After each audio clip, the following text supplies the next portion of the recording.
Welcome back to Japanese with Jiji. Today, we are diving into the world of Japanese verbs. Verbs are essential for expressing actions and describing what's happening in a sentence. By the end of this video, you'll understand verb forms, basic conjugations, and how to use them in everyday Japanese. Japanese verbs express actions, much like in English. Unlike English, though, they don't change based on who is performing the action. Instead, they change to express things like tense, politeness, and mood. This makes Japanese verbs simple in some ways and tricky in others. Japanese verbs fall into three main groups: Group 1, also known as u-verbs, Group 2, known as ru-verbs, and Group 3, which contains irregular verbs. Each group follows specific patterns when it comes to conjugation, so let's take a look at each. Group 1 verbs end with a u sound, like 書く for to write, 書く or 話す for to speak. 話す When we conjugate them, the final u sound changes based on the form we need. Group 2 verbs end in ru, like 食べる to eat 食べる and 見る to see. 見る These verbs follow simpler rules for conjugation, and usually, the entire ending changes. Group 3 is very small and includes just a few irregular verbs. The most common ones are suru, which means to do, and kuru, which means to come.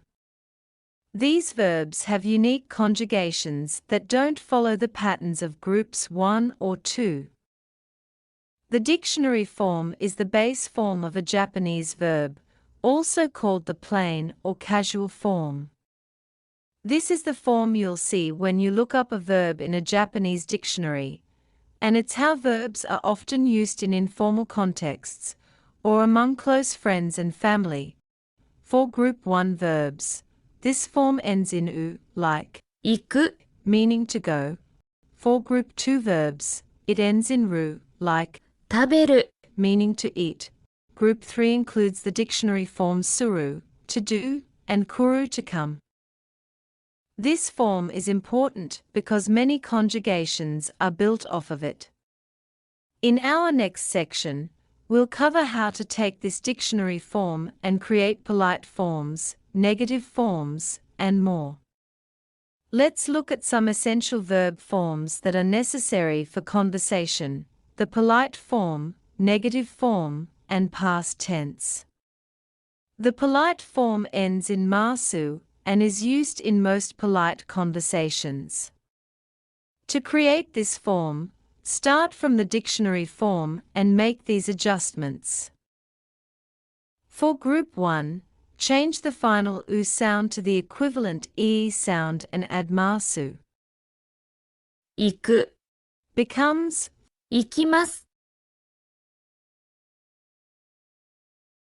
For Group 2, drop the ru and add masu. So, 食べる becomes 食べます Group 3 verbs are unique. する Becomes します and 来る becomes.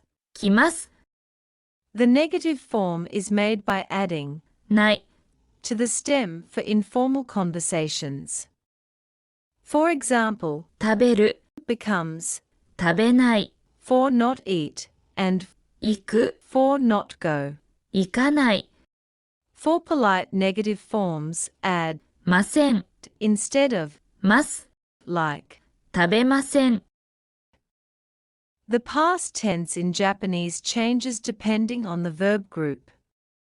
For 食べる we get 食べた and 行く becomes.